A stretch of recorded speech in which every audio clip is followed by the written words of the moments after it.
Today's video guys, ito ang ating recipe sa ngayon, talbos ng kamuting kahoy. Yan. May purpose na 5 piraso.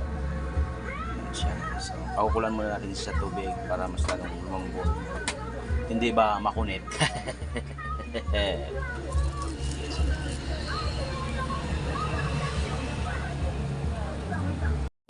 For today's video, ito ang ating recipe sa ngayon, talbos ng kamote, kamuting kahoy pala.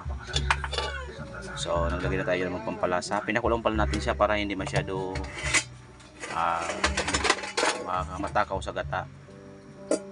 Kaya pinakulang muna natin siya. Sinalang na natin, nalagay na tayo ng pampalasa, magic, sibuyas, bawang, tinapa, asin. Kaya na natin siya maluto. So siyempre bilang isang Bicolano, hindi mawawala ang ating sili. Yan, kung talagang uragon.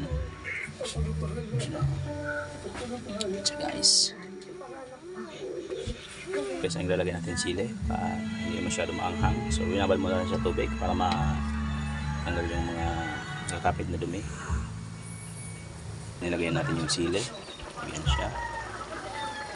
Yan, lard. Yan. So, yung sili. Nakita nyo lang siguro mga 10 piraso yun.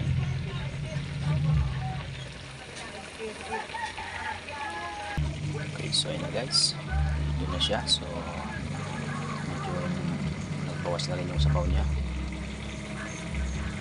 So hanggang dito lang tayo. So don't forget to follow, please like and share and subscribe ang aking YouTube channel, Dixo Vlog, and also to my Facebook page, Dixo Vlog.